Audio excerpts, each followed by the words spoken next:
Hi everyone, and thank you for joining us for the last discussion of the day for this. Muchas gracias a todos y gracias por participar en esta última discusión. Tenemos un panel increíble para hablar de los aspectos y las implicaciones de los sistemas y los derechos digitales también. Hablaremos entonces de la identidad digital. Tenemos a varios oradores.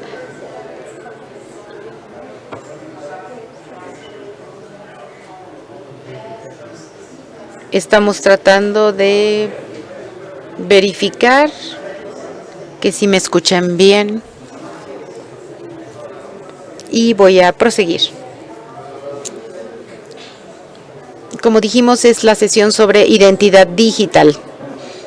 Bien, creo que sí me escuchan bien, pero hubo algunos aspectos técnicos. Como ya dije, muchas gracias por participar en esta conferencia. Es un honor compartir esta sesión y ser parte de la Asamblea Global sobre Privacidad organizada por INAE. Así pues, tendremos un par de horas para hablar de la identidad digital y antes de abrir el micrófono para nuestros participantes tan distinguidos que nos van a dar su punto de vista sobre este tema, quiero dar una introducción al tema del que hablaremos.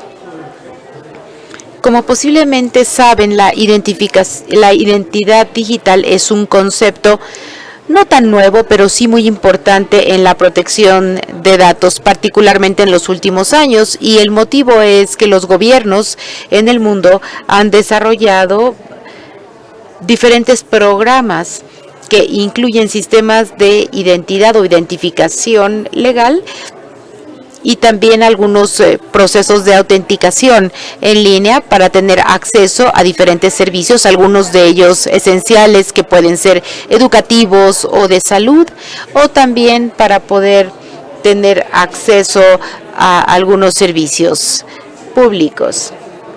Algunos de estos sistemas de identificación están en algunos países que tienen sus propios sistemas o que utilizan sistemas externos, lo cual implica un riesgo inherente y por ende es muy importante hablar de este tema porque tenemos retos incuestionablemente de los que hablaremos el día de hoy.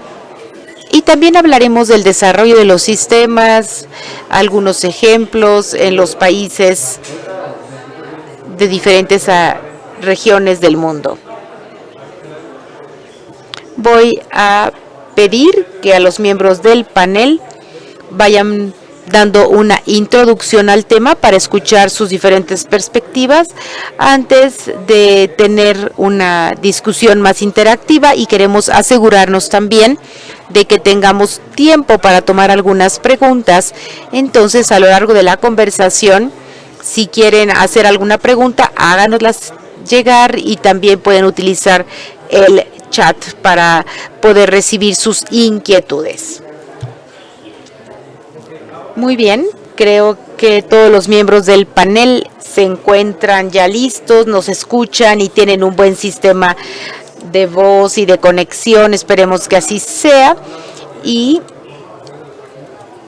primero vamos a pedirle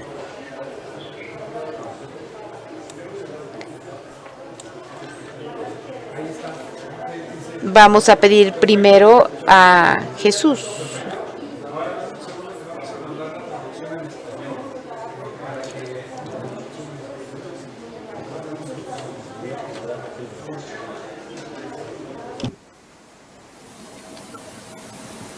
Vale. ¿Y ya está traducido en español? Tenemos con nosotros al señor Jesús Rubí.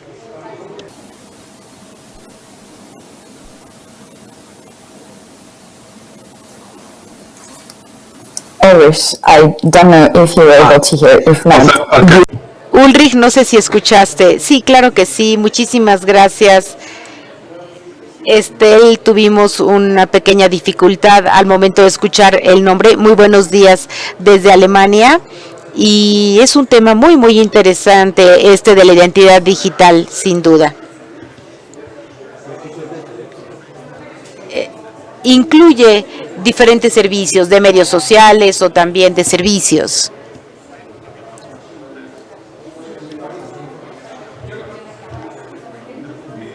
Y los conocemos porque tienen diferentes aplicaciones, aun cuando tenemos diferentes esquemas, diferentes diseños en cuanto a las normas, con diferente nivel de confiabilidad y de seguridad, lo cual puede ser interesante de comentar. Ahora, esta identidad digital en algunos países incluye una diversidad de esquemas. Ya conocemos en lo que ocurre en Estonia o en India. Y esto puede ser el resultado de una mayor digitalización y también de la generación del crecimiento y de los cambios en las relaciones gobierno-gobernado.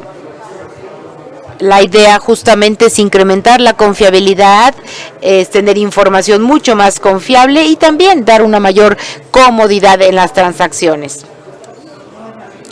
En el caso de Alemania, este es un último año en donde los pobladores pueden ya ir descargando su identificación a su celular. Y estoy hablando de una identificación oficial. Entonces tenemos también lo que se llaman las carteras o los monederos digitales que estarán ya listos en un par de años y que van a permitir a los pobladores a identificarse digitalmente, a gestionar sus datos, su identificación y también sus documentos oficiales para comprobar su identidad cuando sea necesario para diferentes servicios en línea. Pero al mismo tiempo vemos desarrollo enorme en cuanto a la inteligencia artificial de diferentes maneras para contribuir a la verificación de la identidad en diferentes entornos. El reconocimiento facial, por ejemplo, en diferentes entornos es uno de los más populares. Y por supuesto, sabemos que hay sesgos y hay efectos discriminatorios de algunos de estos sistemas, pero este riesgo de que ciertas tecnologías de identidad digital puedan tener una afectación en nuestra sociedad, definitivamente nos hace pensar en los diferentes principios rectores. De cualquier manera, sabemos que el mantenerse con una característica anónima puede ser algo muy bueno, ¿no? Eso incluye el ejercicio de algunos derechos esenciales y también de manifestarse. Sabemos entonces que la identidad es muy delicada. Sabemos, por ejemplo, que hay consecuencias a un uso indebido, por supuesto, de la identidad, y por eso algunos sistemas de identificación están tratando de evitar, por ejemplo, el procesamiento biométrico y más bien se está buscando diferentes justificaciones y mejoras a los sistemas. Hay diferentes esquemas que deben ser voluntarios, mientras otros pueden ser ya obligatorios. Consideramos muchas veces que la naturaleza obligatoria no puede ser en todos los casos suficientemente positiva. Ahora bien, la identificación de la identidad digital es siempre importante, en combinación con los principios de obligatoriedad, también de minimización de los datos, de selección de información, de la conservación por un determinado tiempo de la información de las personas, que puede ser desde horas hasta algunos minutos. Muchísimas gracias, Ulrich. Creo que ya fuiste poniendo la barra bastante en alto, hablando justamente de los principios aplicables a los sistemas de identidad digital vinculado a los derechos esenciales de las personas, a los derechos humanos. Ahora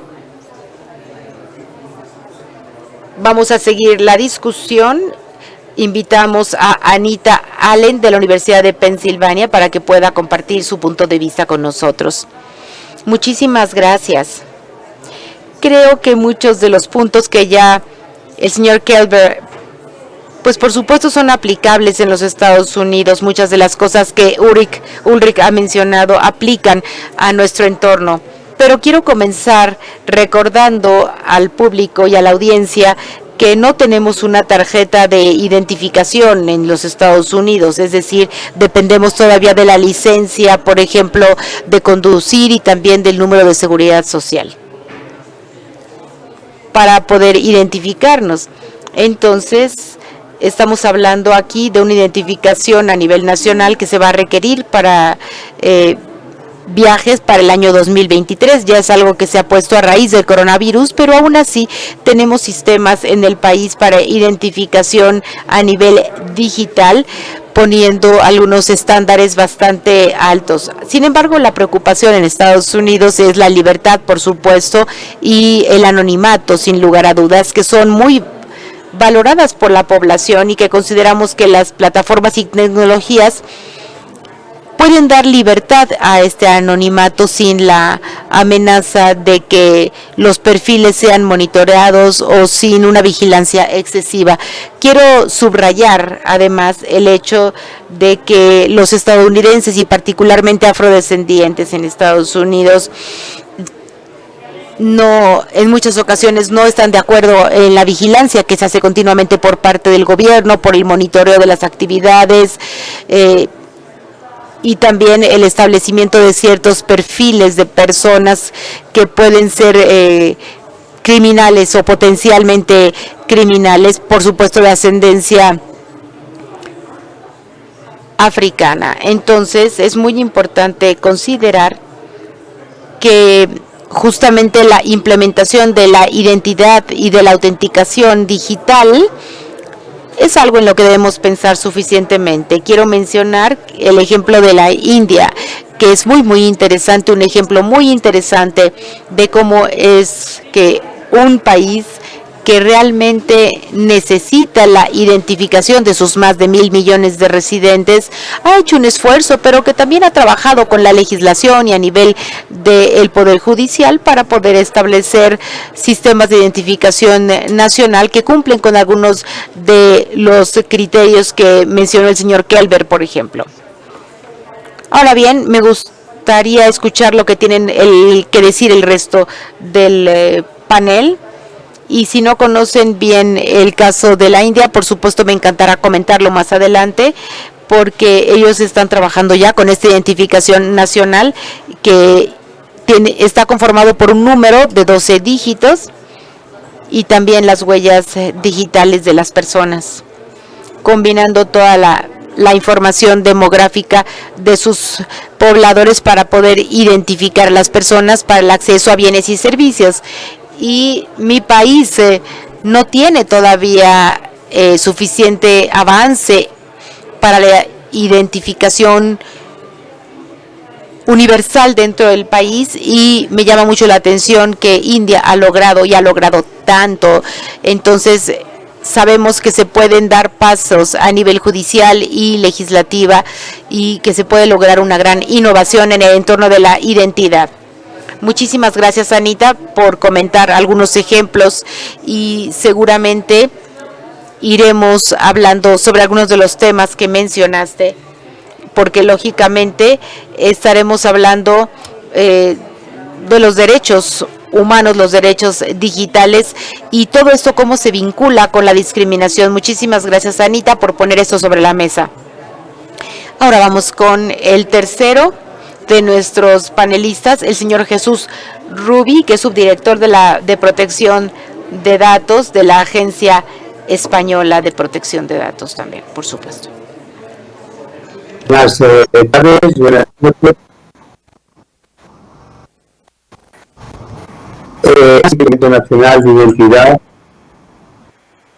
que tiene formato electrónico generalizado a toda la población. Sin embargo, su uso es enormemente restringido, enormemente limitado. No tenemos una experiencia clara, por tanto, en relación con los riesgos y las garantías de la utilización de este documento. La identidad digital, de todas maneras, es un término ambiguo que puede interpretarse en dos sentidos. Por una parte, cabe la posibilidad de que el sujeto tenga distintas identidades digitales en función de su desarrollo como persona en el mundo digital. Y en segundo lugar está la orientación práctica de para qué se utiliza por unos u otros la identidad digital. ¿Cuál es la finalidad del tratamiento de datos de la identidad digital? Esta utilización digital se debe dar de satisfacer intereses del sujeto o intereses de terceros, como pueden ser a través de perfilados de su conducta en Internet. Y en relación con esta última cuestión de los perfilados, cabe distinguir entre lo que es identificación digital y autenticación. Es decir, identificación que hace referencia únicamente a decir quién eres, y autenticación que hace referencia a demostrar y acreditar que eres quien dices ser. Por tanto, existe un amplio abanico de tratamientos relacionados con la identidad digital que pueden ir desde la identificación y autenticación ante las administraciones públicas hasta el tratamiento de datos de la huella digital obtenida por terceros o por los prestadores de servicios respecto de los usuarios de Internet en su conjunto. Por tanto, a lo largo del tema, ¿qué garantías pueden aplicar en cada uno de estos casos? Muchas gracias. Thank you very much for those comments. I think the point you... Muchísimas gracias por los comentarios. Creo que esta cuestión de la identidad digital y lo que significa en diferentes contextos y diferentes sitios es muy relevante. Y también la aplicación de las políticas para los diferentes usos. Muchas gracias. Ahora, Maripaz Canales, que es asesora en política global de derechos digitales. A ver, María Paz, tu opinión, por favor. Muchas gracias, es un placer participar en esta conversación el día de hoy.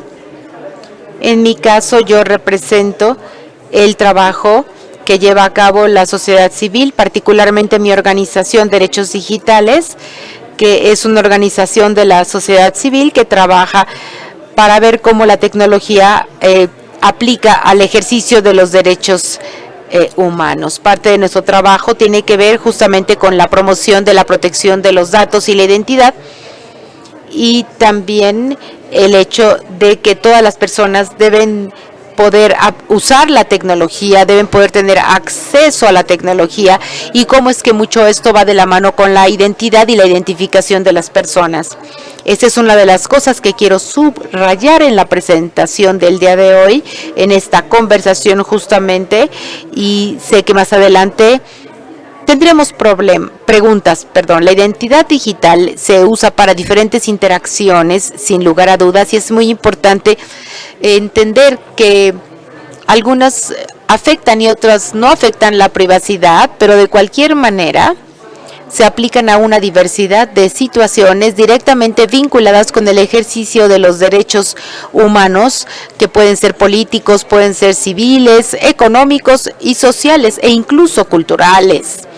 En este sentido, en muchos casos, el uso de la identificación digital se ha propuesto, se ha promovido por parte de terceros, por parte de la sociedad, de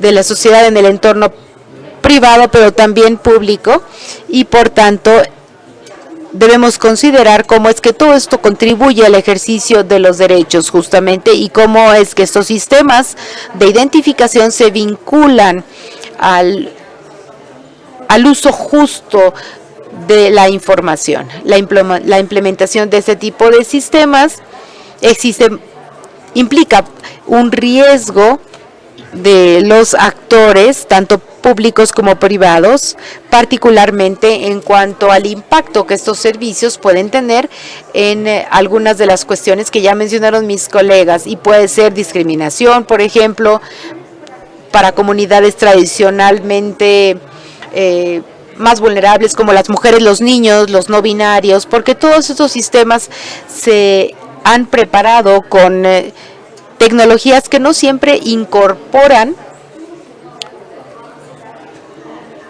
elementos que eviten la afectación a los grupos vulnerables y para que ellos puedan ejercer mucho mejor sus derechos.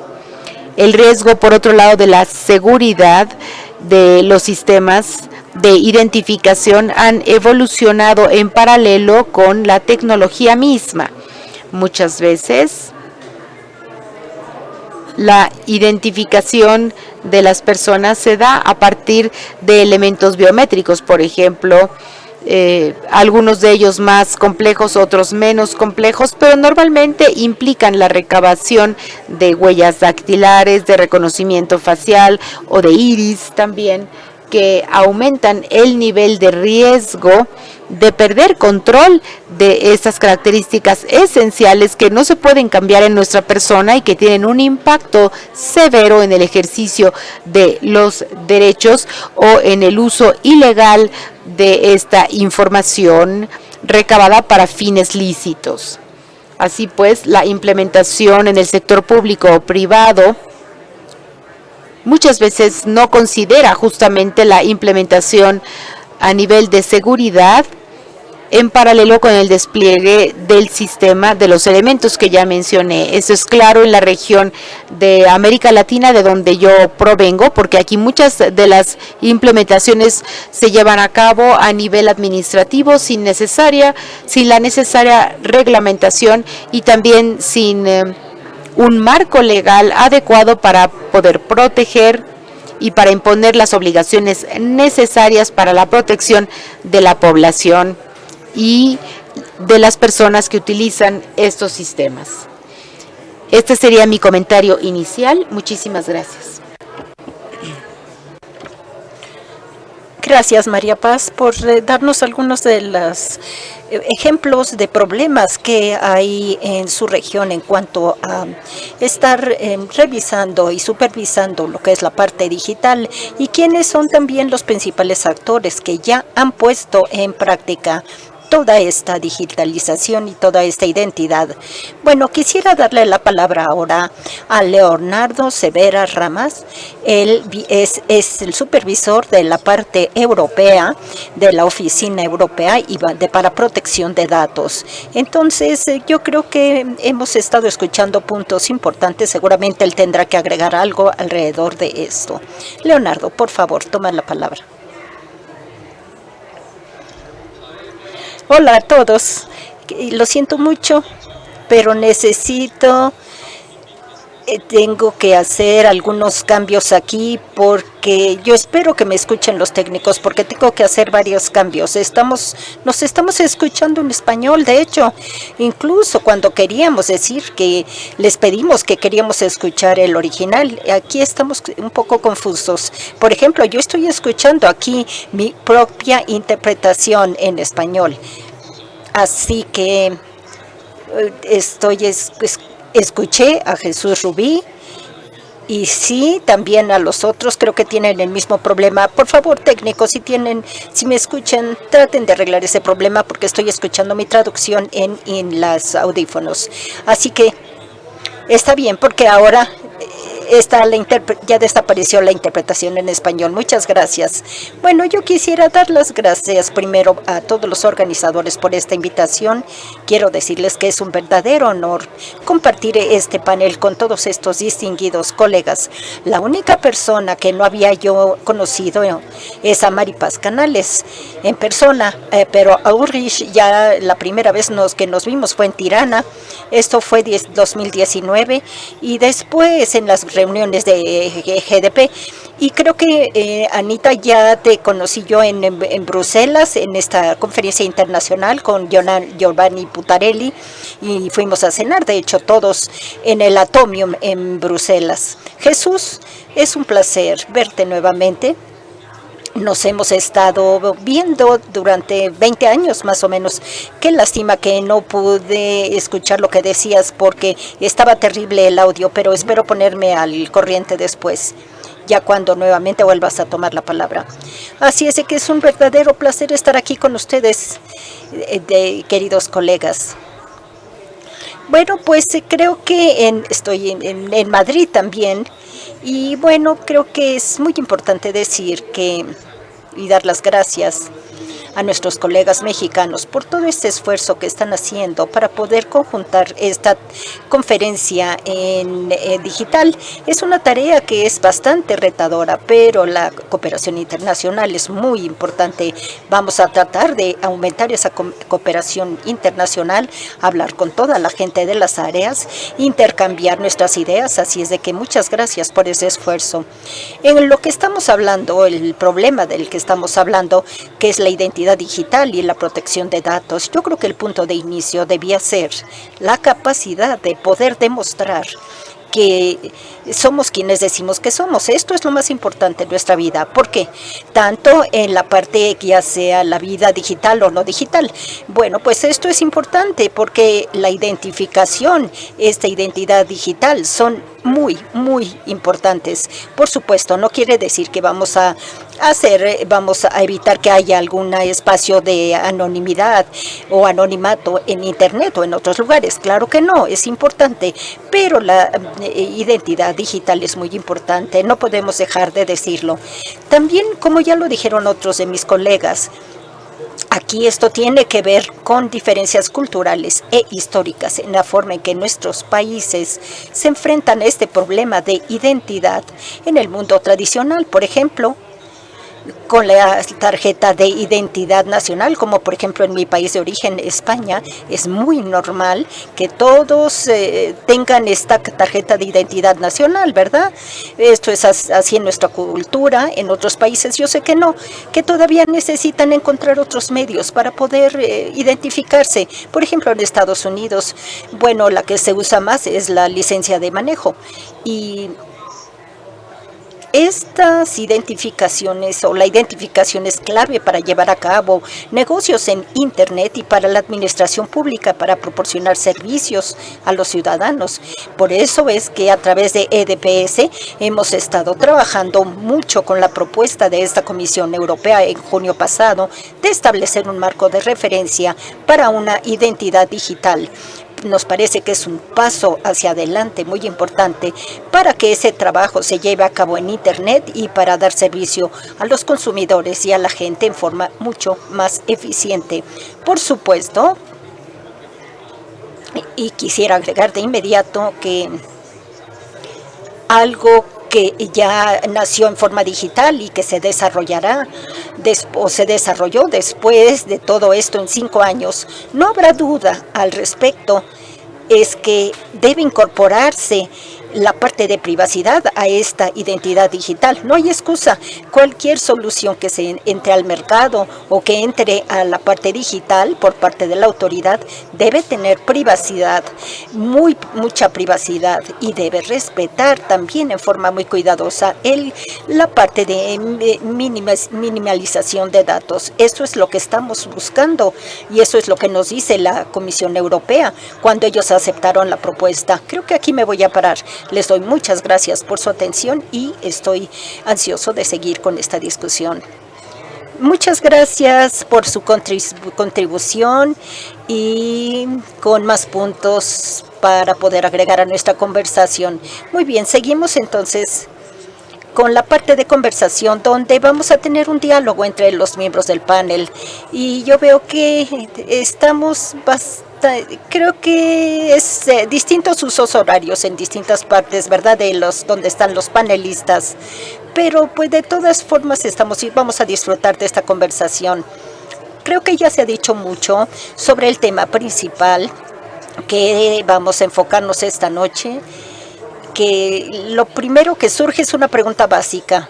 Y creo que ya se había contestado en la introducción. La parte de protección personal que debe garantizarse en la parte de identificación en línea y cuáles deben ser estos requisitos y cuáles son los actores comerciales o los públicos, el gobierno, las autoridades que están dando una serie de requisitos para identificar, para proporcionar servicios o productos. ¿Cuál sería esas tarjetas de protección o salvaguarda para esta privacidad de datos y para poder dar la identidad digital? ¿Cuál sería?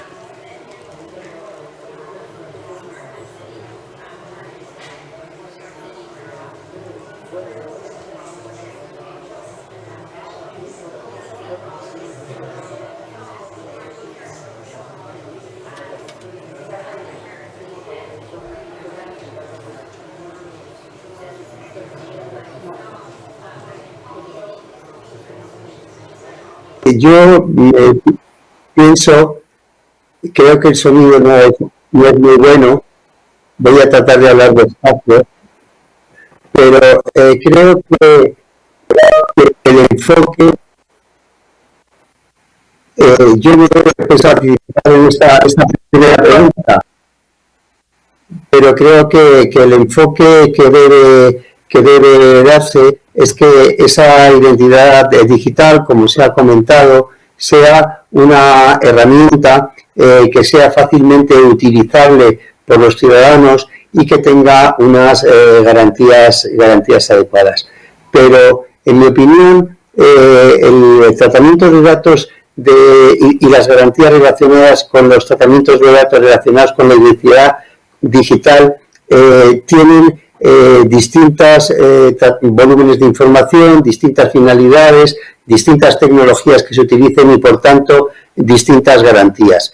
Creo que, en primer lugar, hay que abordar las garantías por parte de los propios usuarios. Pueden estar asociadas al uso de una identidad digital que se haya facilitado por parte de las administraciones o por parte de las instituciones europeas, pero desde la perspectiva de los usuarios, creo que los primeros elementos a tener en cuenta para el respeto a su identidad digital son precisamente la utilización de diversas identidades digitales en Internet, para evitar de este modo una combinación de tratamientos entre unas y otras. Y junto a ello, los usuarios deben tener una conducta proactiva que les permita obtener una información detallada sobre los tratamientos que se pueden realizar con las distintas modalidades de identidad digital, sean a través de un documento identificador, sea a través de la elaboración de perfiles con la información que ellos han facilitado o con la que facilitan terceros, y obtener información sobre las finalidades y sobre los tratamientos o las comunicaciones de datos que harán terceros. Y también tienen que tener una conducta proactiva para el ejercicio de sus derechos o para la presentación de reclamaciones ante tratamientos indebidos. Por su parte, los prestadores de productos y servicios deben ofrecer unas garantías desde la perspectiva europea o desde la red iberoamericana y los estándares de la red iberoamericana de protección de datos, de garantizar el principio de responsabilidad proactiva, aplicando medidas necesarias para hacer un análisis de riesgos y poder aplicar los principios de privacidad desde el diseño y por defecto. Y más específicamente, tratar los datos conforme al principio de minimización, necesidad y proporcionalidad, como se ha señalado, promoviendo el acceso a la red a través de medios anónimos o al menos de medios pseudonimizados.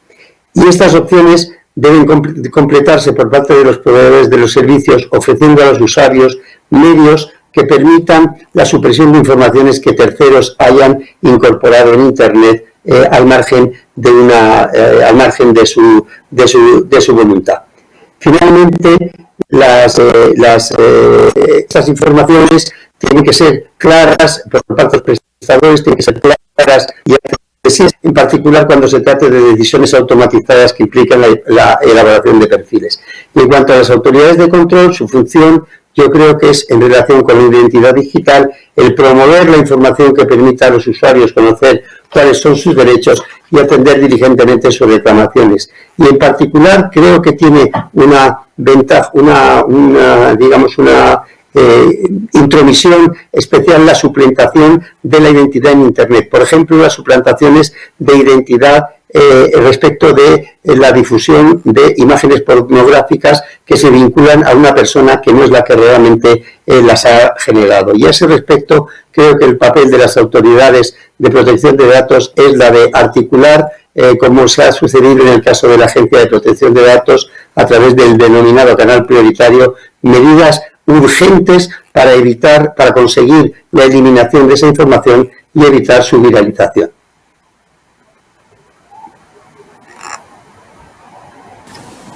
Thank you so much. So thank you for outlining the Muchas gracias por darnos una idea de cuáles son las responsabilidades y los papeles que cada uno de los principales actores ejerce. Así es, no sé si hay alguna reacción por parte de los otros miembros del panel. Sí. Son puntos muy buenos los que acabo de escuchar. Quiero agregar algunos más. Por ejemplo, la parte de encripción debe jugar un papel muy importante para asegurarnos que cuando las personas o se les pide que se le pidan datos biométricos con otro propósito, que no sea identificación, esos datos a lo mejor debe ser encriptada o debe ser codificada para que pueda protegerse de alguna forma, para evitar que haya toda esta violación de datos o data breaching. Eso es lo que quería yo agregar. Además, creo que pues esta conversación no necesita reinventar lo que es la parte de privacidad. Ya se ha dicho, ya se ha hablado mucho desde 1990. Tenemos aquí todos los principios establecidos sobre este tema. Estos incluyen también, por ejemplo, minimizarlos y también de cómo se recaban los datos en algunos lugares y con la información que se está obteniendo de alguna forma o que prohíbe el uso de esta información o que no está autorizada. Y yo diría también que también la proporcionalidad de idioma es importante. Se utiliza en Europa, se utiliza en la India, no se utiliza en los Estados Unidos, pero yo creo que sí esta es una parte proporcional de lo que estamos mencionando aquí, ya sea que se vuelva una necesidad para poder equilibrar todos estos datos, porque en Estados Unidos sí tenemos ya este tipo de identidad, ¿verdad? Y tiene una resonancia global.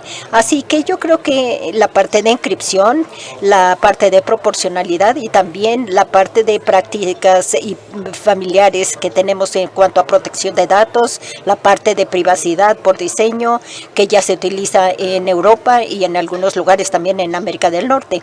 Yo creo que podríamos, basados en la Constitución, podríamos guiar o dar una guía de cuáles serían las posibles formas de protección de datos y los regímenes que pueden ayudarnos a recabar estos datos y con dignidad. Hay lugares muy importantes en donde tenemos todo esto y podemos también intensificar ese uso con toda la identidad digital que está protegida de acuerdo a estos derechos de la Constitución. Y también, pues, yo en especial quisiera hablar de un nuevo enfoque que tenemos en cuanto a cuando hay una falsa identidad, cuando la gente de alguna forma pierde esa identidad. ¿Qué es lo que se puede hacer? Una persona actúa o es como si fuera otra persona por la identidad que ha sido de alguna forma suplantada, para poder evitar esa autoridad que tiene la persona. Pero es un problema muy grave que tenemos ahora, el robo de identidad. Debemos mantener esa identidad de tal forma que se pueda verificar, autentificar, porque es un problema muy serio, de hecho. También hablamos el día de hoy sobre algunas de las cosas que nos dan un poco de temor. Por ejemplo, la manipulación política, ¿verdad? Puede ser una forma de manipulación política, claro. Esto puede llegar a ser que la gente inadecuada tenga acceso a información importante de quiénes somos, dónde estamos. Esto puede llevar a corrupción de este sistema político y poder de alguna forma menoscabar la parte democrática. Entonces tenemos que mantener esos datos en forma segura, en forma protegida y no permitir que los datos sean utilizados para propósitos comerciales o para propósitos políticos. que haya una manipulación de ese tipo. Hay muchas cosas que tenemos aquí, hay muchas cosas que podemos hablar y decir, que podemos hacer en cuanto a lo que es protección de datos.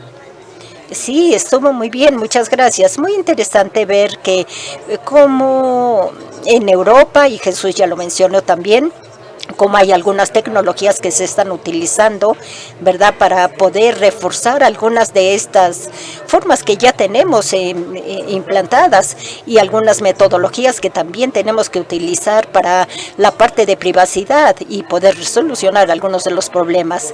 Así es de que, bueno, pues no sé, ¿cuál es tu punto de vista? ¿Qué es lo que piensas, María Paz? Estoy de acuerdo con con lo que dicen mis colegas.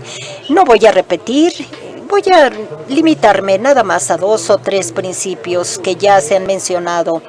No se han desarrollado mucho, sin embargo, uno de ellos es el propósito del uso.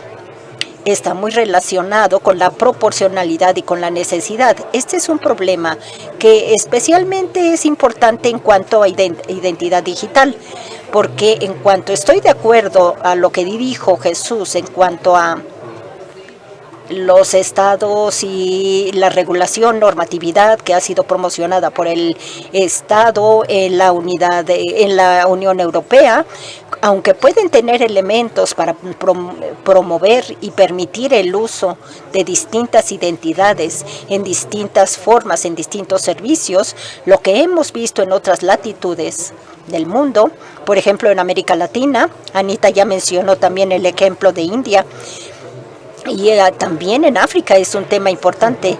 Pues ahí en estos lugares lo que hemos visto es que hay una presión para tener una identidad única en muchos de los servicios que se proporcionan en forma privada, y al mismo tiempo estas son identificaciones que son violadas por los actores públicos. Hemos escuchado mucho sobre esta identidad única para participar con el Estado, con el gobierno, como la prueba final de eficiencia.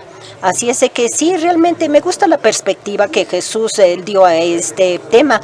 Es una perspectiva europea y me parece que estaba de acuerdo con mantener esa posibilidad de la gente de utilizar distintas identidades y de esa forma conservar la posibilidad de tener el control de los datos y minimizar el uso de esos datos, aun cuando el sistema no siempre va de acuerdo con ese principio de minimización que se había utilizado.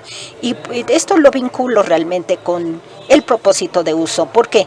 Porque uno de los problemas más graves que tenemos con este sistema de identificación única que hemos visto que se ha desarrollado en la parte del sur, y ya lo mencioné, necesitamos verlo de otra forma, porque me parece que porque las instancias gubernamentales no dan una idea muy clara de la protección en todos con estos marcos legales que tenemos. De hecho, muchas veces ni siquiera tenemos el marco legal que se refiera a ese principio. Realmente estamos en una posición muy peligrosa para poder ejercer los derechos, como Jesús ya nos estaba mencionando. Estoy totalmente de acuerdo que debemos ser muy activos en varias partes del mundo.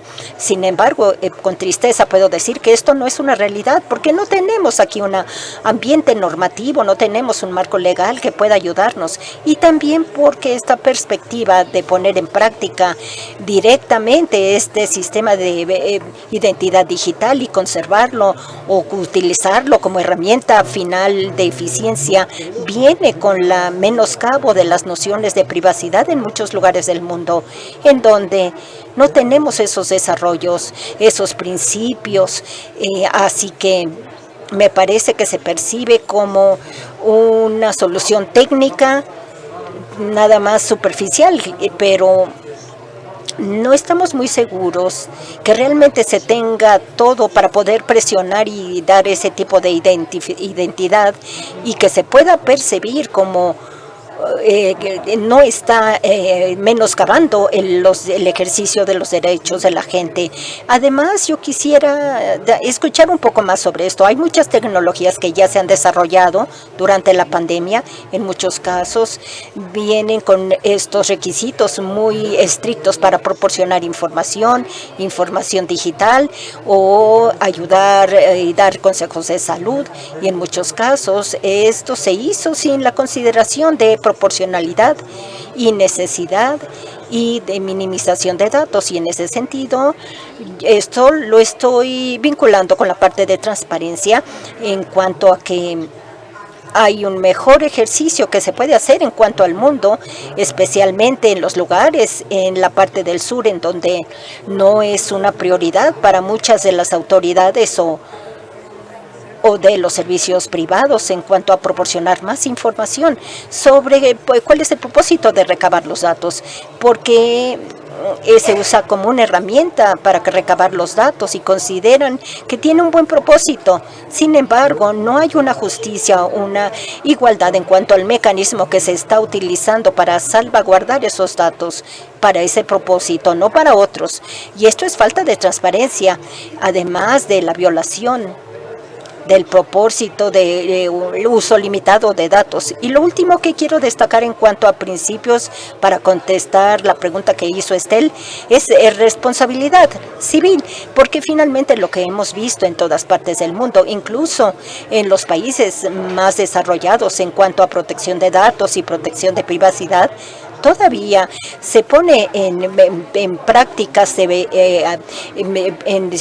incluye dentro de la ley, y ya lo dijo Jesús, que tenemos aquí una ley general para la protección de estos derechos, de estos datos también, pero no podemos dejar todo en las manos de la gente que está impactando de alguna forma. Debe haber una responsabilidad del Estado que esté anclada en los derechos, el compromiso de derechos humanos, para que realmente tenga eficiencia, y todas estas instancias que estén bien fundamentadas, bien preparadas, para realmente poder proteger el uso de esos datos y de la identidad digital que se puede utilizar en el sector público y privado. Voy a parar aquí ahora para poder escuchar con la siguiente pregunta que se pueda hacer. Muchas gracias, María Paz. Ya resaltaste la responsabilidad que viene en las manos de cada uno de los actores. En cuanto a esta pregunta, te cedo la palabra, Ulrich. ¿Cuáles son los principios, los distintos principios? Porque en la introducción tú nos hablaste de varios principios básicos que ya están ahí para este sistema de identidad digital que tiene que ver con los derechos humanos y también los derechos digitales. Pero ¿qué es lo que piensas? ¿Cuál es el papel que tienen estos gobernantes en cuanto a la protección de los datos?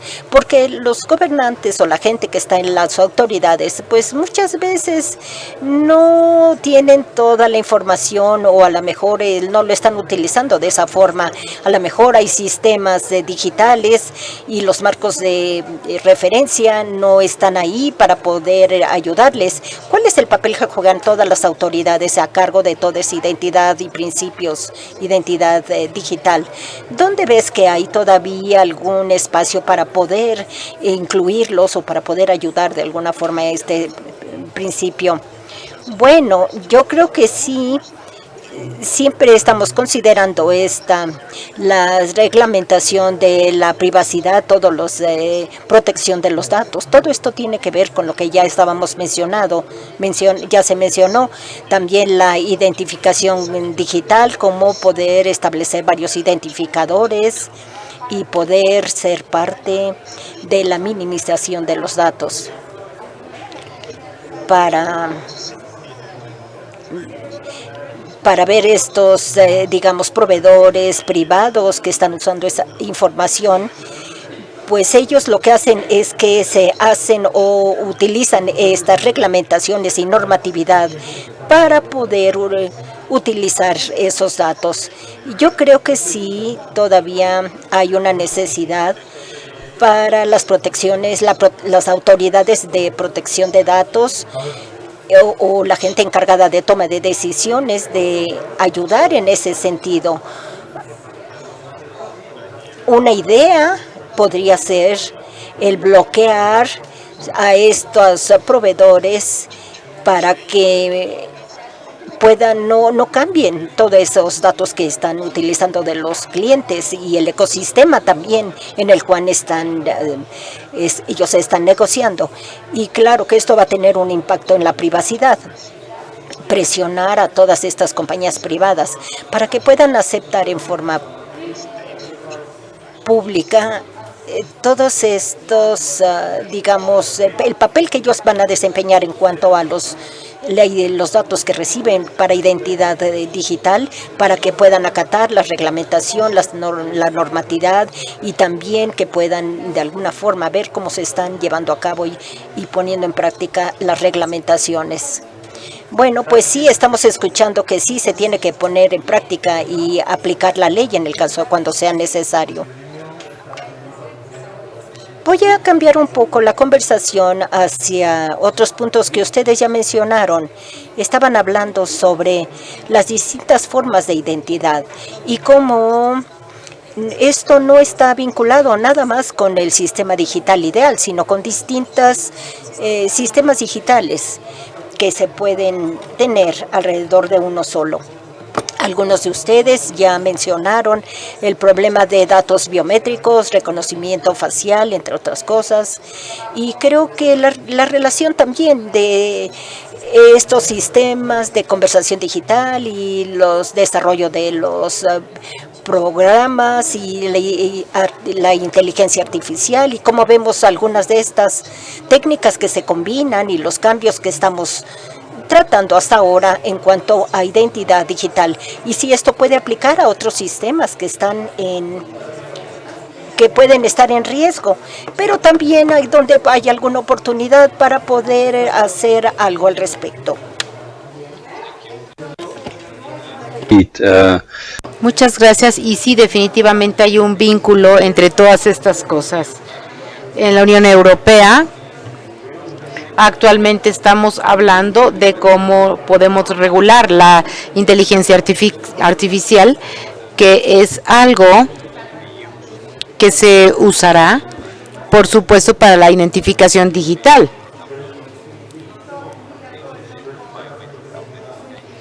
Estará involucrada, por ejemplo, en la autenticación biométrica y también se puede utilizar para el robo de la identidad de las personas, falsificando aquello que los sistemas pueden reconocer, por ejemplo, aspectos del ojo y de la cara de las personas. Entonces, es muy importante tomar esto en consideración en cuanto al uso de la inteligencia artificial en el reconocimiento justamente y la identificación de la identidad, y debemos insistir que el uso de la inteligencia artificial debe hacerse con muchísima transparencia.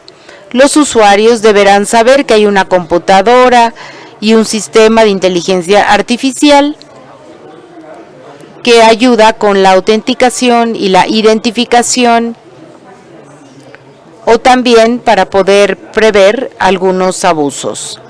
Esto no es algo que quede todavía muy claro y muchas veces no es suficientemente transparente. También tenemos el tema de una reflexión actualmente en nuestra organización para las cuestiones de identificación absolutamente automática. Estamos pensando entonces en términos de identidad y de la inteligencia artificial y vemos claramente cómo se vinculan ambas. Muchísimas gracias. Anita. Bueno, creo ahora que Leonardo ha dejado en clara varias cosas. Una tiene que ver con el reconocimiento facial, que puede ser un recurso maravilloso, pero que también tiene peligros. Tenemos ejemplos en Estados Unidos de personas que se han dado cuenta que con base en las fotografías de su licencia de conducir, se les ha confundido con la identificación de personas que han cometido algún crimen, o a la inversa, personas que han cometido algún tipo de crimen no pueden identificarse con lo que tenemos actualmente. Por ende, debemos estar seguros de que si vamos a utilizar la autenticación facial o alguna otra herramienta con la inteligencia artificial, debemos hacerlo de manera que reduzcamos la tasa de errores. Esa es una de las cosas que yo quería decir, uno de los problemas, pero también se mencionó esta noción de las decisiones automáticas, ¿no? Decisiones que se tomen con machine learning, que por un lado pueden ser eficientes, pero por otro lado pueden estar mal desde el punto de vista discriminatorio. Así pues, estamos de acuerdo en la idea de no dejar toda esta decisión en las máquinas, ¿no?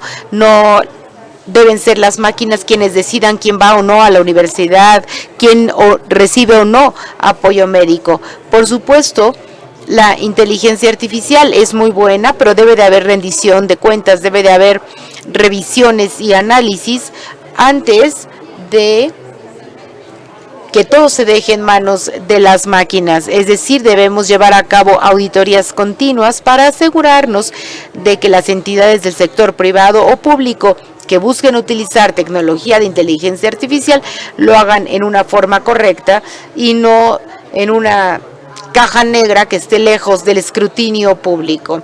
Estas son algunas de las cosas que vale la pena comentar al respecto. Creo, por supuesto, que la inteligencia artificial es un recurso maravilloso, pero creo que todavía es muy pronto para dejar muchas cosas en manos de ellas, cosas que deben estar en las manos de seres humanos, y eso incluye inteligencia artificial o IA. Muchas gracias. Me gustaría seguir hablando de la inequidad, también de la discriminación en el contexto de IA. Y quisiera ahora que hablemos de la identificación digital y su vínculo con estos retos. ¿Cómo perciben ustedes la cuestión de discriminación y de desigualdad como cuestiones que potencialmente estén en peligro con el uso de IA? No sé qué opinan al respecto de la discriminación y de la desigualdad con el uso de la identidad digital y de la inteligencia artificial. Operadora, creo, de nuevo, no sé correctamente si se puede corregir. Sí, creo que Anita ha hecho una, en breves palabras, ha dado en el clavo de aspectos relacionados de que hacen referencia a la relación entre la inteligencia artificial y la eliminación o la minimización de las discriminaciones, que es ese análisis de riesgos previo que debe hacerse respecto de esta tipología de tratamientos y, sobre todo, como ella ha mencionado, una auditoría permanente, constante, de qué resultados se están generando y en qué medida esos resultados, con análisis ya también con intervención humana, esos análisis tienen que garantizar que no se produzcan situaciones de discriminación. Yo creo que el tratamiento de datos de identidad digital, inclusive de datos inclusive de datos biométricos, en mi opinión, el reconocimiento facial como técnica de identificación por sí misma creo que no respondería al principio de minimización ni de proporcionalidad, pero esta tipología de tratamientos puede dar lugar y a veces va dirigida específicamente a obtener resultados que generan segregaciones étnicas, segregaciones laborales o segregaciones por razón de sexo. Y también en la utilización de estas tecnologías puede dar lugar a otro tipo de actividades como ataques y situaciones de discriminación, como ataques a otros derechos relacionados con la libertad de pensamiento, la libertad de culto o la libertad de creencias. Pero hay que tener en cuenta que en muchas ocasiones estas situaciones de discriminación se generalizan de una manera mucho más sutil que estas típicas y tradicionales situaciones de discriminación. Me quiero referir a las situaciones de discriminación que se producen por cuanto que el uso de estas tecnologías da como consecuencia el que no se permita acceder a determinados productos o a determinados servicios, o el que se permita acceder a unos productos o a otros servicios en condiciones de desigualdad. Este es un aspecto que, por ejemplo, se ha puesto o se puede poner de manifiesto en estos desarrollos que se están produciendo de reconocimiento facial en el entorno de los aeropuertos, donde el hecho de facilitar ese reconocimiento facial puede dar unas ventajas de acceso a las aeronaves y al viaje que no tiene una equivalencia en eso de que no se permita ese reconocimiento facial. Y también hay que tener en cuenta en este ejemplo, que creo que ha citado alguno de los intervinientes al principio, la necesidad de superar las brechas de alfabetización digital, puesto que esas brechas en determinados colectivos pueden generar situaciones de riesgo mucho más intensas. Y en todo caso, los prestadores de estos servicios que tienen una gran capacidad de almacenamiento, que pueden almacenar grandes volúmenes de datos y que pueden tratarlos con tecnologías como la inteligencia artificial, enormemente innovadoras que permiten esos tratamientos múltiples, también tienen que tener en cuenta que pueden generar dos tipos de riesgos. Por una parte, los que se han mencionado relacionados con la confidencialidad, como se ha puesto de manifiesto en múltiples casos de hackeo de los sistemas de información, cuando puede incluir hackeo de categorías especiales de datos. Pero no solo la confidencialidad, sino también, y muy importante, la propia disponibilidad de la información, como se acreditan en los casos en que se han producido situaciones de ransomware o caídas de grandes proveedores de Internet. En ese sentido, los prestadores de estos servicios deben tener unas exigencias de privacidades de los orígenes reforzadas, de auditoría permanente y de cumplimiento del principio de responsabilidad proactiva. Y las autoridades de protección de datos deben tener la responsabilidad de actuar en su caso de oficio, aunque no haya reclamaciones, para hacer frente a estas situaciones.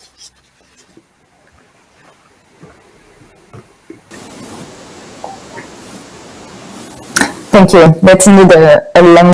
Muchas gracias. Ciertamente es una lista bastante larga de riesgos que pueden tener un impacto de estos sistemas, o también mucho en las manos, en la charola, digamos, de aquellos a cargo de la normativa, que pueden tener un efecto en el sistema y en la población. No sé si quieras hacer algún comentario, María Paz, al respecto. Sí, por supuesto, quiero complementar la presentación.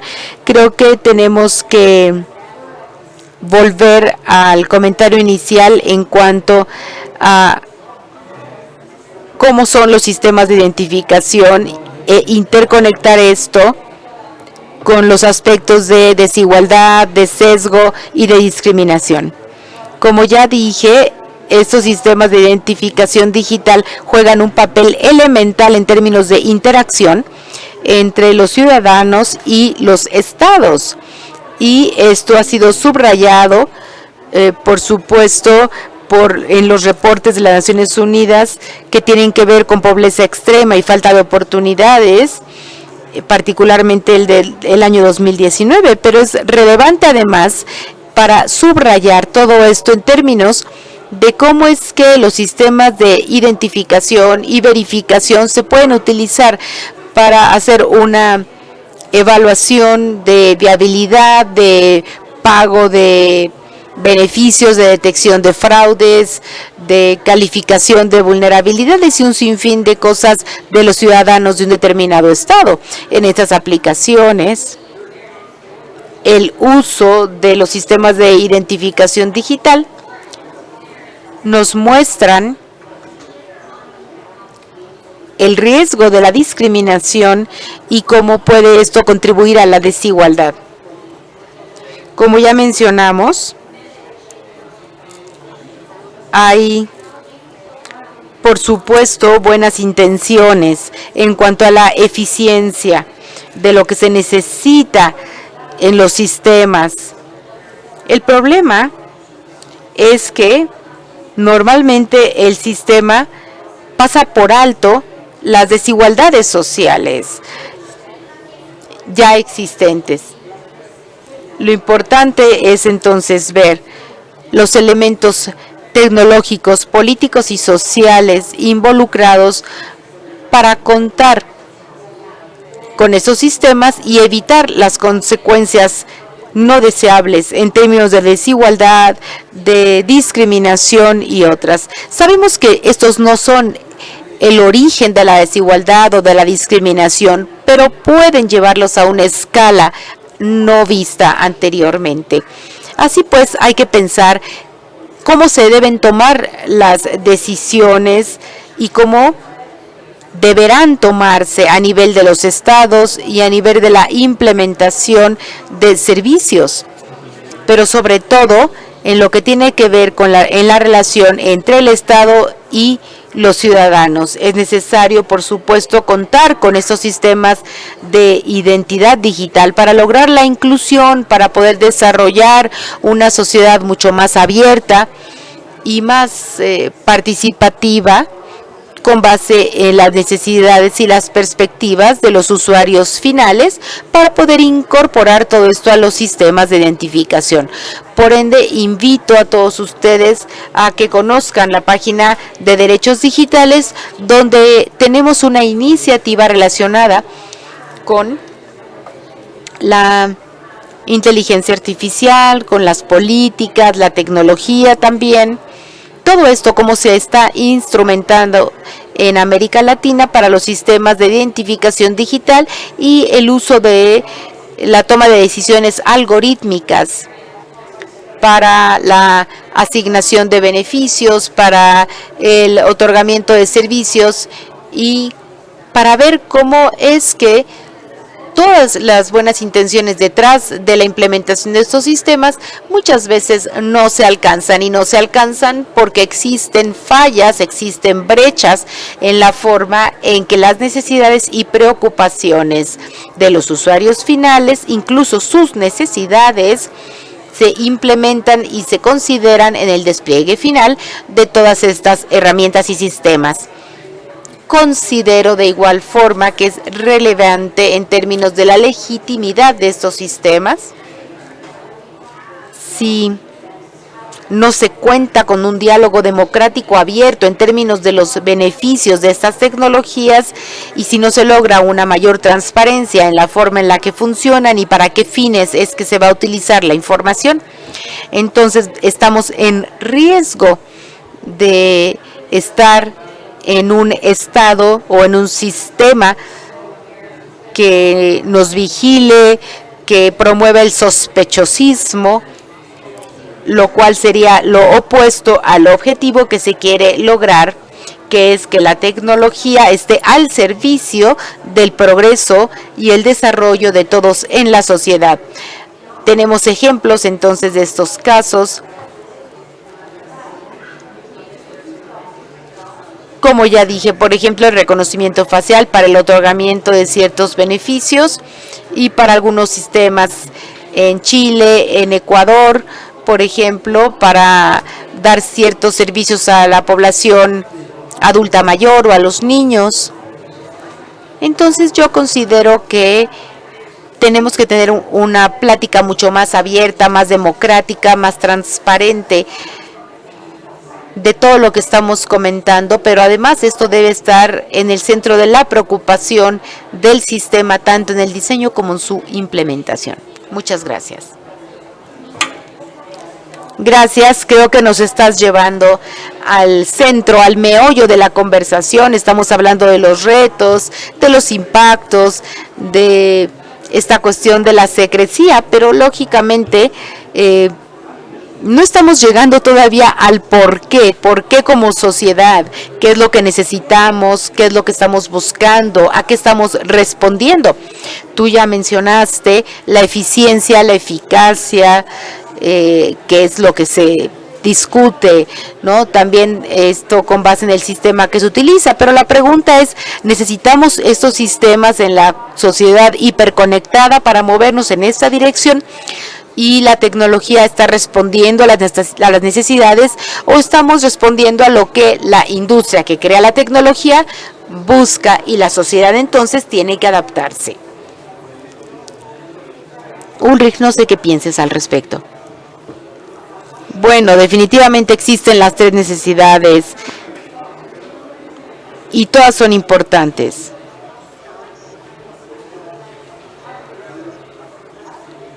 Por supuesto, es imposible tener la identidad digital si no contamos con métodos que en muchos casos deben ser, por supuesto, híbridos con limitaciones,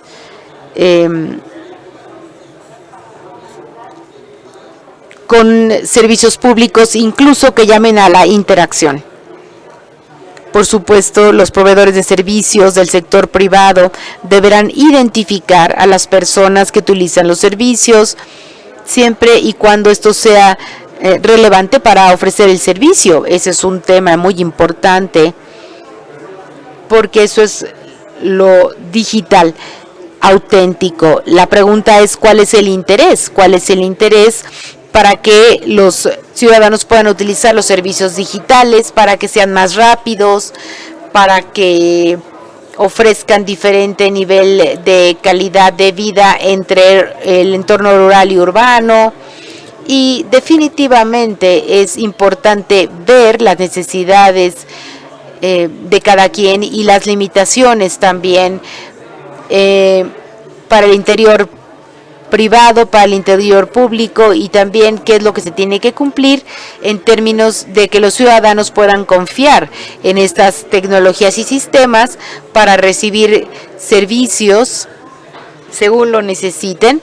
Y todas las personas además que apoyan la idea de estos sistemas deberán darse cuenta que muchas veces es difícil poder utilizar el Internet y los entornos digitales y los servicios públicos en una forma anónima y en una forma encriptada. ¿Por qué? Pues porque lógicamente desde el punto de vista del ciudadano se le pide apertura, pero no recibe lo mismo. Así pues, estos sistemas tienen que ver por lo que necesitan ambas partes, el sector que aplica la tecnología y el ciudadano.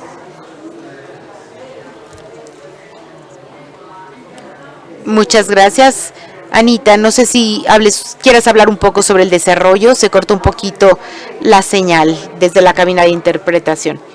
Pues bien, estamos hablando justamente de las preocupaciones, ¿no? De los sistemas de identificación, por ejemplo, en la India. Y una persona me preguntó ya algo y esta pregunta tiene que ver con los beneficios de la iHeart Card, así se llama, para ofrecer una forma eficiente para que el gobierno pueda distribuir bienes y servicios a los pobres. Pero ella pregunta principalmente sobre la identificación de las niñas, de las chicas.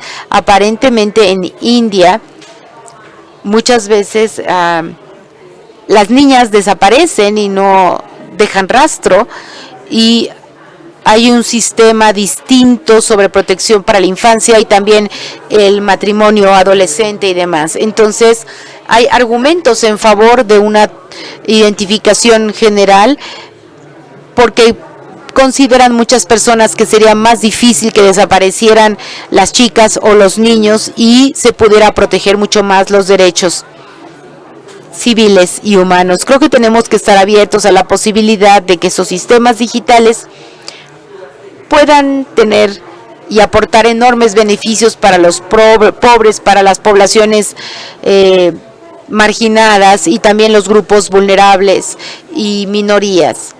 Entonces, quiero dejar en claro que no hay que estar siempre sospechando y dudando de los sistemas de identificación en pos de la privacidad. No, yo creo que la información se comparte y nosotros tenemos un centro en Washington que trabaja en esto y lo hace de una forma muy bien. Pero es muy importante decir que nosotros hemos podido ir viendo beneficios a lo mejor obvios de estos sistemas de identificación, lo cual es muy importante. Hay que tener en mente esto. Idealmente, en el caso de India, tenemos 1.300 millones de habitantes y cómo se pueden dar servicios a un país que no es tan rico como Estados Unidos o Alemania. Cómo un país puede ofrecer servicios como India, y a lo mejor la tecnología es la respuesta. Por supuesto, se ha invertido muchísimo en medios sociales, en un sinfín de herramientas, también fotografías, ¿no? Y todos nosotros usamos la tecnología para muchas cosas, pero ¿por qué no utilizarla también para cumplir con los servicios y responsabilidades gubernamentales cada vez mejor? Por supuesto, los derechos humanos, los derechos civiles deben hacer suya esta lucha o esta reflexión más bien. En India se está haciendo, como ya dije, justamente un gran esfuerzo para adaptar una identificación universal con base en estatutos, en leyes, en disposiciones para ciertos fines y no solamente para cualquier fin y por cualquier motivo la gente pueda solicitar el uso de la identificación electrónica.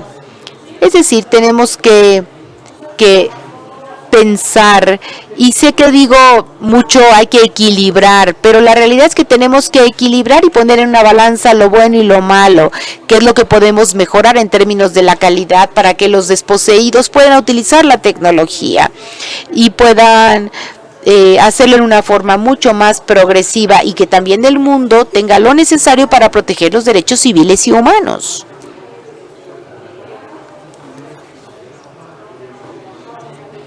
Claro, el uso de la tecnología, incluyendo estos sistemas, deben estar al servicio de la sociedad.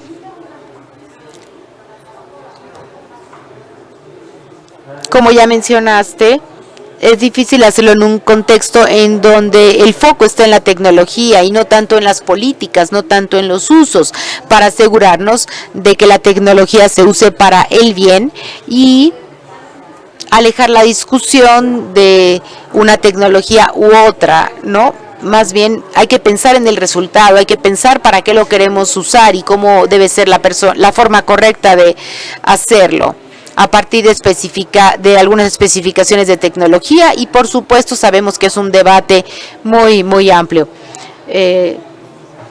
Leonardo, tú hablaste un poco del rol de la inteligencia artificial.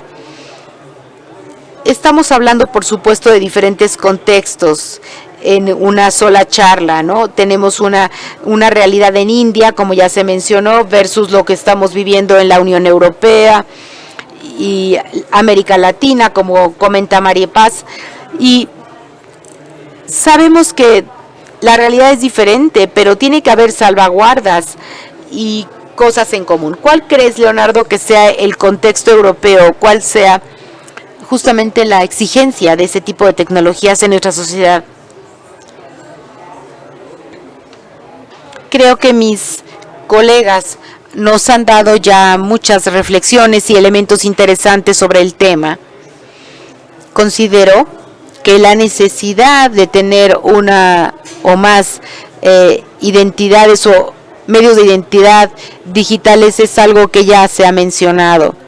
En la Unión Europea, en la UE, hemos hablado de este tema por más de 2 décadas. Y la última propuesta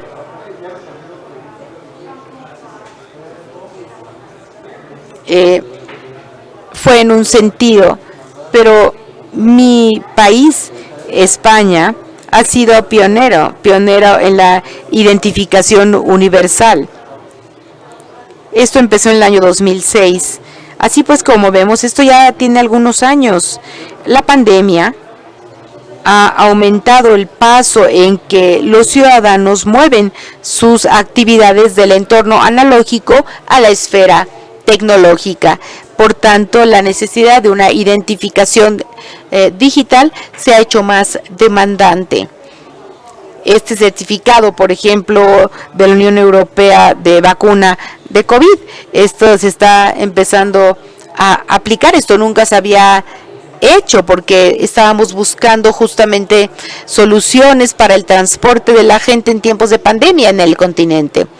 Creo que necesitamos una identidad o una identificación digital que esté a la altura de las circunstancias. Es algo que la Unión Europea tiene que hacer, porque definitivamente la identidad y la identificación de la identidad será esencial para actividades en línea, para que los ciudadanos puedan interactuar con la autoridad. Y en este aspecto, y respondiendo a tu pregunta, una identidad digital debe estar al servicio de la autoridad, pero también de las necesidades del sector privado. Así pues, no hay que preguntarnos tanto si la identidad digital es tan importante, más bien hay que preguntarnos si va a ser obligatoria en todos los contextos. Y también quién debe estar a cargo del control de esta identidad. Estas son las consideraciones que hay que hacer. Algunas personas conciben la identidad digital como el primer paso hacia un entorno sin privacidad. Y lo entiendo, pero si tenemos identidad digital, el resultado seguramente no será ese. Más bien tenemos que movernos para tratar de tener identidades digitales cada vez más extensas porque se necesitan en el mundo en línea. De cualquier manera tendremos que garantizar la privacidad y también el anonimato. Y como ya dijimos y seguiremos diciendo, la privacidad por diseño debe ser importante. Entonces, la identidad digital debe ser importante para los ciudadanos, pero también dar una oportunidad o la opción de no usarla y buscar el anonimato cuando se requiera. Entonces, con base en lo que se ha dicho y de la mano con él, todos nosotros tenemos identidades varias. Y la identidad digital debe reflejar esta realidad. Hay un debate sobre un identificador o varios identificadores. Si pensamos en una persona, como yo tengo varias identidades y utilizo varias identidades todo el tiempo. Algunas veces soy un funcionario que vive en Bruselas y trabajo para la Unión Europea. En otras ocasiones soy un ciudadano español que paga sus impuestos. Otras veces soy un autor porque publico y tengo que lidiar con los derechos de autor. Entonces, tenemos diferentes identidades en diferentes entornos y creo que debo tener el derecho de gestionar mis identidades. La tecnología es suficientemente robusta para poder dar los firewalls necesarios para poder salvaguardar nuestra identidad. Quiero decir también que los ingenieros y los tecnológicos son inteligentes, encuentran soluciones a los problemas de negocios, ¿no? Pero cuando tienen que buscar soluciones básicas y esenciales para proteger la privacidad o para salvaguardar los derechos fundamentales, pues se les queda, como dicen, el coco seco, porque no se les ocurre ninguna idea. Entonces, estas tecnologías deben ayudar a los entornos de negocios, por supuesto, pero también contribuir a la protección de la privacidad de las personas. Realmente muy interesante todo lo que se mencionó, pues nuevamente nos hace ir al meollo de lo que es la protección de datos. ¿Y qué es la protección de datos, por cierto? Porque tenemos distintas respuestas, dependiendo de de lo que se pregunta, pero un elemento es que protege a mi persona, me permite ser quien yo soy.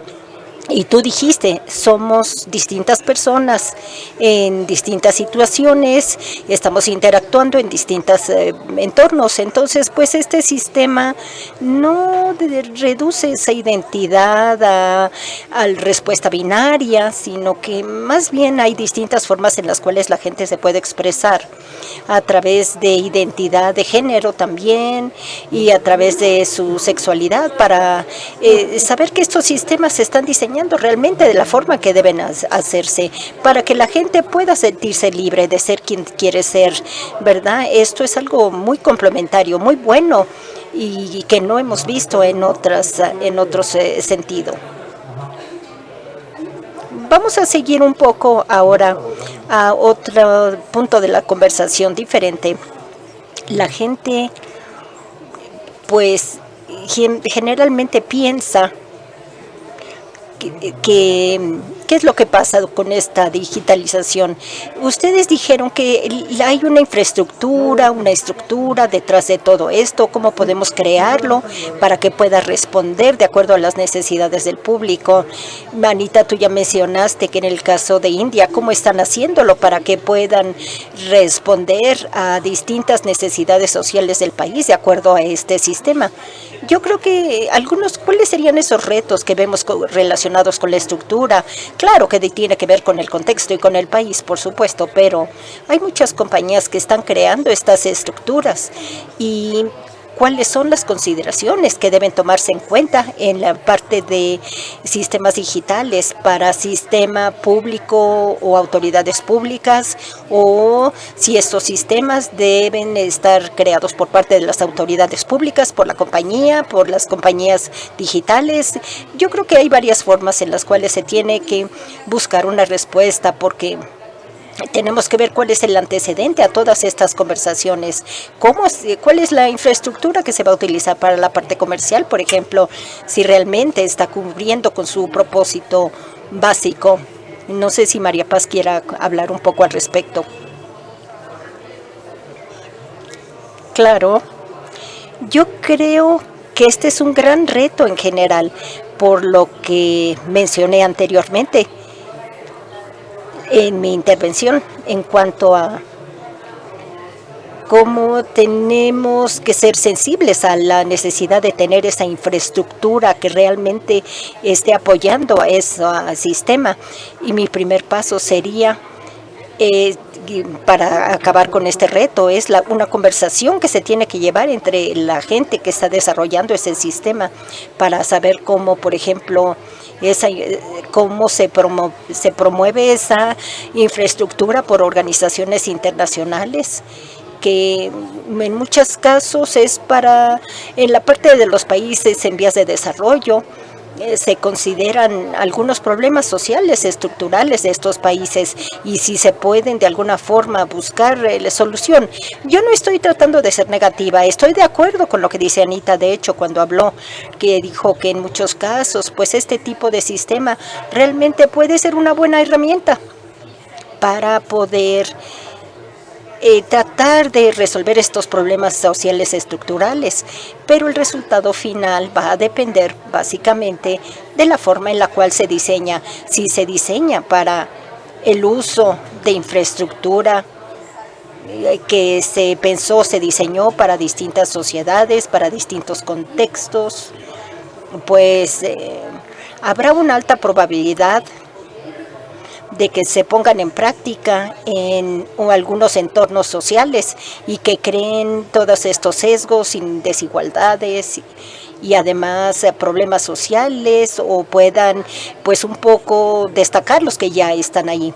Pero si por otra parte se hace de una forma con más sensibilidad, considerando todas estas preguntas legítimas, con la participación de la población local y la población vulnerable, pues yo creo que entonces sí podríamos hacerlo, porque ellos van a participar como público. Como un ejemplo, tenemos poblaciones que queremos que tengan esta identidad digital. Bueno, pues se puede hacer porque hay normas sociales, hay estructuras que deben considerarse, que ya funcionan como tal. Pues igual, al poner en práctica este sistema y la tecnología, tenemos que hacer algunas adaptaciones sensibles en cuanto a estas distintas poblaciones.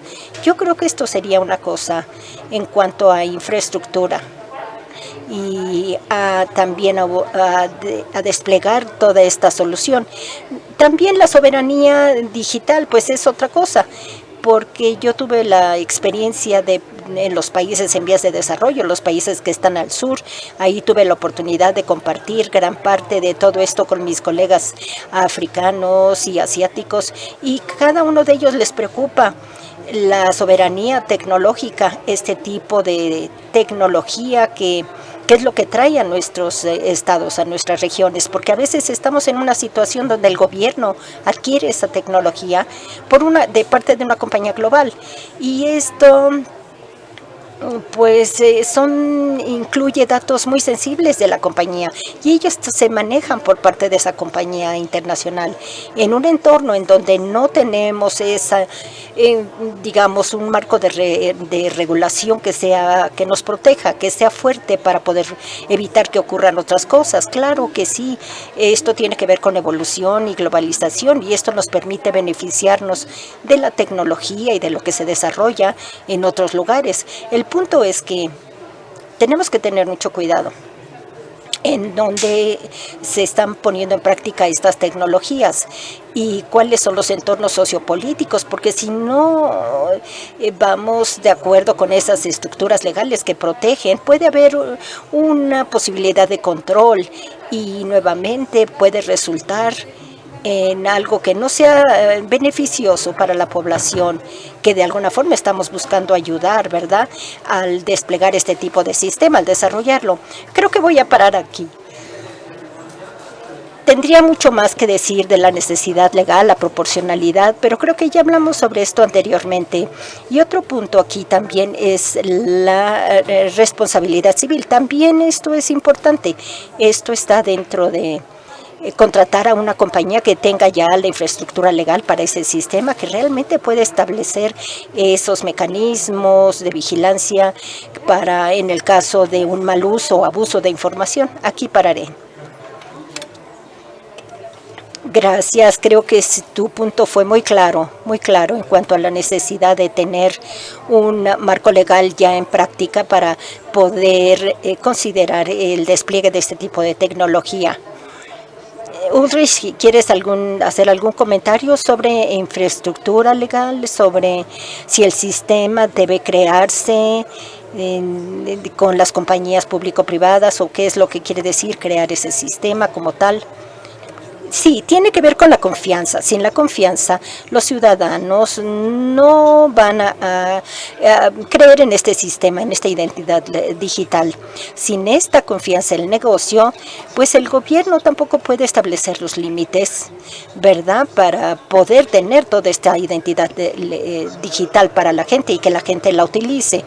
Tenemos que buscar también la ciberseguridad, que la mejor, y que el diseño sea el mejor de todos, para que realmente podamos llevar lo mejor de los dos mundos, en servicios, a partes de la población que lo utiliza, y en otros pues no pueden tener esta opción de seguridad, o pueden estar en riesgo, o la parte de ciberseguridad.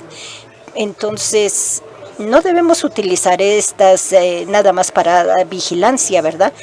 Porque cada vez que vemos una solución digital en Europa o cualquier otro lugar, siempre hay una doble idea de traer el servicio y utilizarlo para seguridad, para vigilancia, etcétera. Y esto puede destruir la confianza en la solución, y al final va a haber ideas digitales muy buenas, ¿verdad?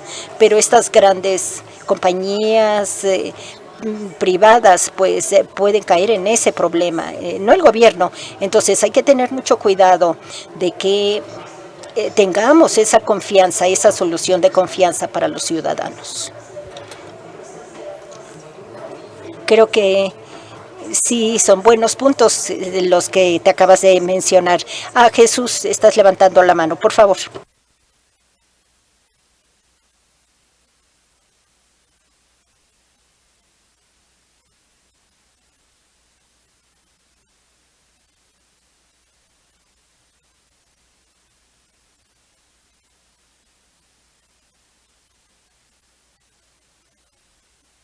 Jesús, creo que está usted en mute. You're muted, sorry.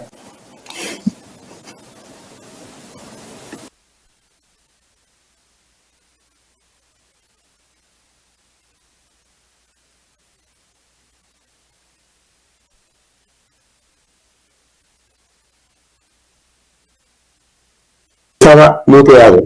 Perdone. Quiero decir que, gracias. Estaba mudo y la tecnología me ha permitido volver. Bueno, estaba diciendo que creo que el punto de partida en este aspecto es la colaboración. ¿Se oye ahora bien?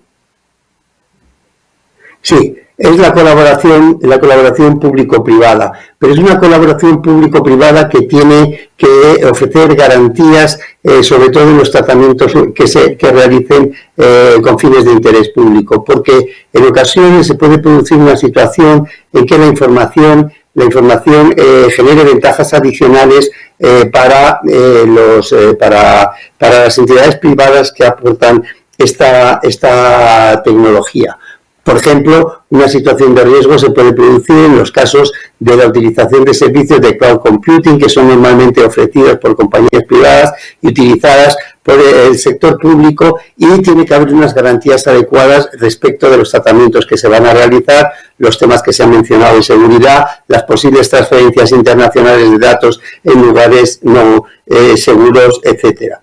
Pero además creo que en esa colaboración tiene que partirse, en lo que se refiere a la identidad digital, de una promoción específica de esto que se denominan sistemas de identidad limitada, es decir, sistemas en los que la acreditación y la verificación de la identidad no se encuentra almacenada en grandes servidores de las compañías o de las administraciones públicas, sino que se encuentra a disposición del usuario. La identidad, la consuelo, no tiene que tener el usuario el derecho a gestionar su identidad, y para eso hay que desarrollar este tipo de tecnologías de identidad limitada que permitan que sea el usuario el que de una manera absolutamente confiable pueda acreditar su identificación, pero al mismo tiempo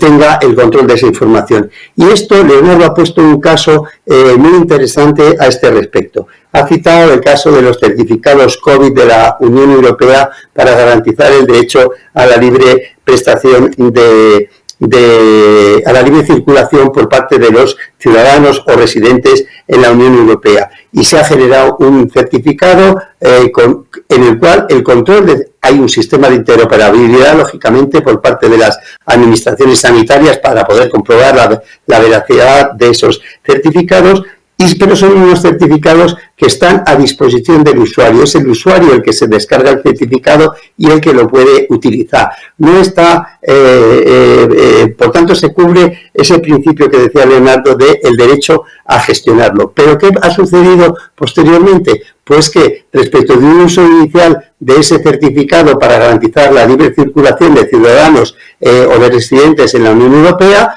se empiezan a generar usos posteriores de esos certificados que vienen condicionados por decisiones políticas que hacen que esa finalidad inicial y las garantías que tiene esa finalidad inicial se desvirtúe. Se desvirtúe porque acaban generándose o imponiéndose o generando situaciones de discriminación si no se aceptan las condiciones de uso que se han marcado para esa reutilización de la información, situaciones de discriminación de unos u otros ciudadanos. Por tanto, no basta, inclusive con el desarrollo de estructuras y tecnologías que garanticen de medida razonable el derecho a gestionar directamente a través de el uso por ellos mismos de estos mecanismos o estas tecnologías de identidad digital, sino que además la reutilización de esa información o la exigencia de la utilización de esa información tiene que estar condicionada de nuevo por todos los principios de protección de datos personales, por los principios de minimización, de finalidad, de proporcionalidad, etcétera. Y por otra parte, y termino, también hay que tener en cuenta que en ocasiones, este es el caso de España, se diseñó hace ya muchos años, creo que, no sé si Leonardo ha citado la fecha, 2006 pudiera ser, de generación del documento nacional de identidad electrónico, y ha tenido un uso muy limitado. ¿Por qué? Pues entre otros muchos aspectos porque los ordenadores no tienen un lector de tarjetas, no han tenido un lector de tarjetas adecuado para utilizar esa identidad digital. Por tanto, en el análisis previo del diseño de los productos, de los servicios y también de los productos, entre comillas, que ofrecen en materia de identidad digital las administraciones públicas, es muy importante hacer todos estos análisis de riesgos vinculados a los entornos en los que se prevé que se va a utilizar para poder generar dotaciones complementarias de infraestructura que consigan la finalidad que se previó. Gracias.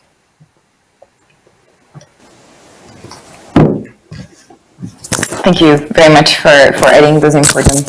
Gracias por agregar todas estas consideraciones importantes, especialmente ya que consideramos todo el panorama de infraestructura y todos los principios que tú acabas de mencionar ahora para poder participar en todo esto.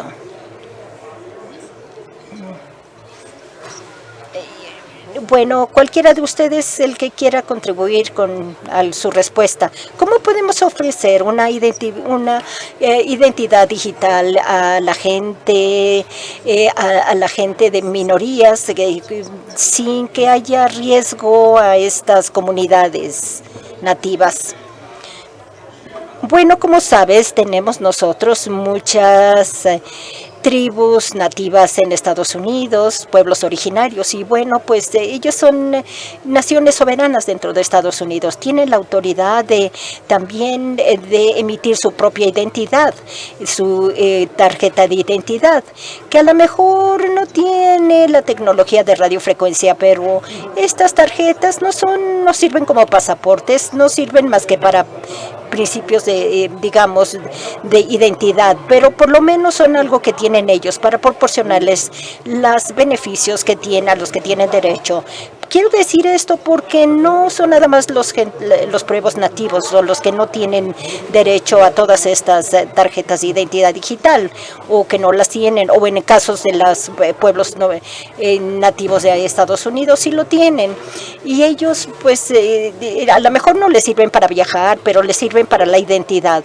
Pero yo creo que los mismos problemas generalmente que se ven ahí pueden verse en otros sentidos también. Las tarjetas de identidad no están equipadas tecnológicamente para evitar que se roben, se las pueden robar, porque puede estar sujeto a todo eso.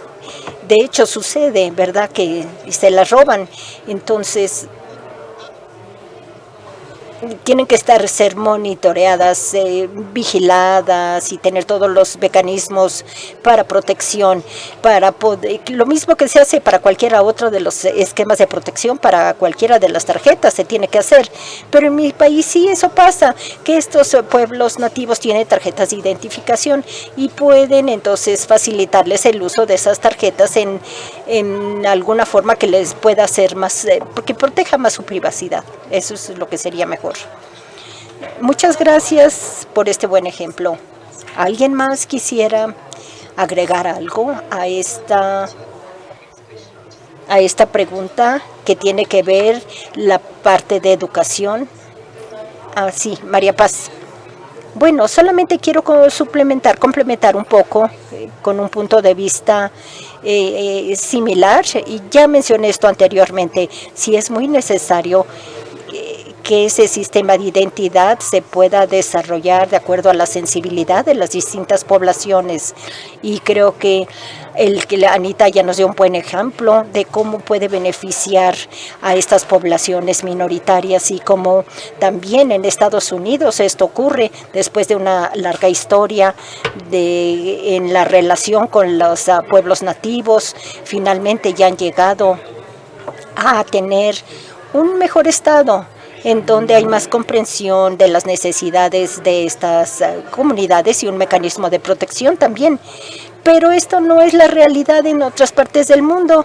Así es de que pues yo creo que en este tipo de sistema nuevamente necesitamos tener mucha conciencia de las realidades en muchas partes del mundo. Por ejemplo, en Brasil, en Colombia, en muchos otros lugares, hay este tipo de comunidades y poblaciones que están sujetas a situaciones de limitación de derechos, represión y persecución por el gobierno, las autoridades y los actores políticos. Y bueno, a pesar de este desarrollo de identidad digital, pues vemos que puede haber incluso un aumento en el riesgo de discriminación y también poner en riesgo la vida de muchas de esta gente que está en estas comunidades. La forma en que se puede hacer tiene que ser muy consciente en cuanto a la situación social, contexto político en donde se está desarrollando. Y nuevamente aquí, al igual que los ejemplos que ya dieron Anita y Jesús, pues quiero decirles que pues qué tipo de sistema puede ser, porque podemos pensar en un sistema que sea adecuado para esas necesidades, pueda disminuir el riesgo de estos efectos negativos secundarios. Pero el punto es que para eso la proporcionalidad tendría que ser clave y todas las medidas eficientes de seguridad que Anita ya había mencionado anteriormente también, y cómo poder establecer toda esta autoridad. No tiene que ser un gobierno central que gestione todo ese sistema. Puede ser otra institución en la que se tenga confianza, la que maneje esta información, pero también tiene que ser algo que sea claro, que tenga esa responsabilidad, que tenga una solución inteligente desde el punto de vista tecnológico. Gracias. Gracias. Ya tenemos 5 minutos antes de que terminemos esta discusión.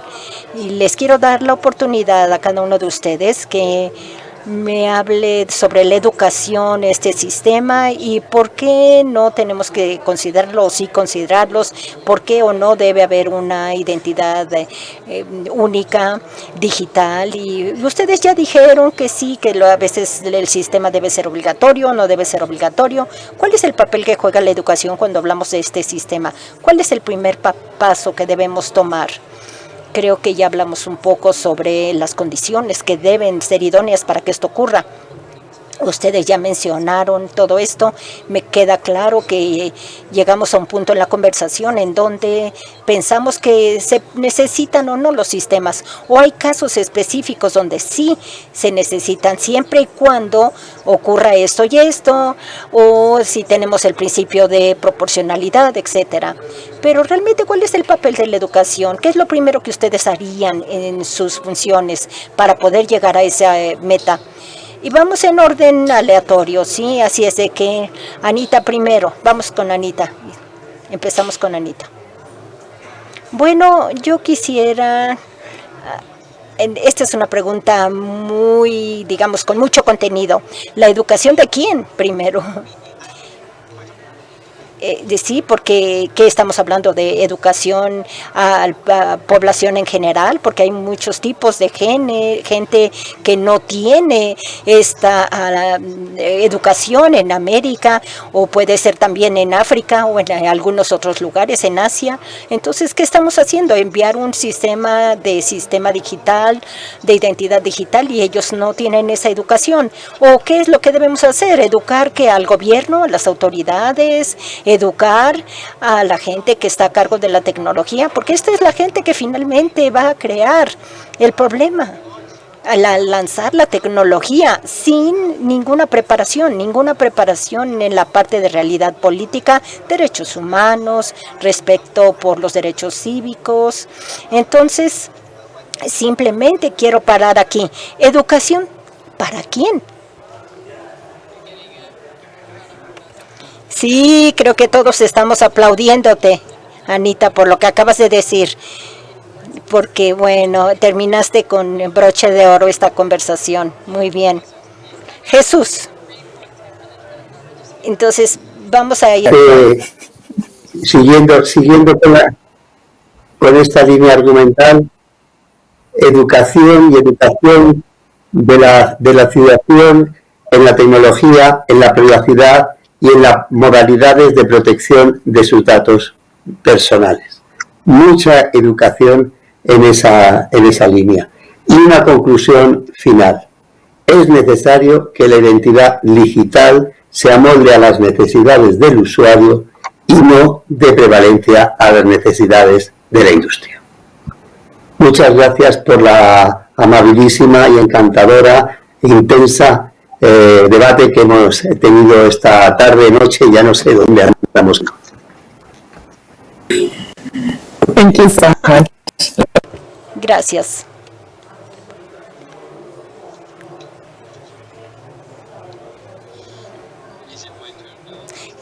¿Me toca a mí? ¿Sí, Steph? Ah, sí. Bueno, pues yo también quisiera agradecerte por moderar este panel y darnos la oportunidad de intercambiar nuestros puntos de vista. Me queda muy claro que hay puntos de vista diferentes aquí sobre el papel que juega la identidad digital y el valor agregado o el riesgo que puede traer consigo. Pero aplaudo la intervención de Anita y también de Jesús cuando estaban recordando la necesidad de tener tecnología al servicio de la necesidad del ser humano y no de la otra forma. Gracias. María Paz. Bueno, definitivamente estoy de acuerdo con todos ustedes. Solamente agregaría que necesitamos tener educación, preparación para tener una perspectiva crítica hacia el ciudadano para este sistema de identidad digital. Porque pues es un progreso inevitable y vamos hacia allá. Puede ser beneficioso, pero también tenemos que prestar atención, no dejarlo a la decisión tecnocrática. Esto es algo que realmente es importante. Debemos ejercer nuestros derechos. Todos deben participar y preguntar a la gente también, a la que debemos educar de alguna forma. Gracias. Gorrish. Bravo, Anita. Sí, y claro que necesitamos que la gente tenga conocimiento digital y que pueda utilizarlo de esa forma, pero anteriormente no se hacía así, ¿verdad? Porque ahora tenemos la información en la punta de nuestros dedos y tenemos información que es nueva, entonces el progreso no lo podemos parar, claro. La gente que utiliza toda esta información o está interesado en hacerlo, debe tener esa información en la punta de los dedos en el momento que lo requiere, y esto es la mejor educación digital que podemos proporcionar. Muchas gracias a todos. Muchas gracias por esta gran contribución y conversación. Creo que es la primera vez en donde empezamos con un panel y terminamos con otro, pero terminamos a tiempo. Muchas gracias a todos por su participación y al público también. Muchas gracias. Gracias.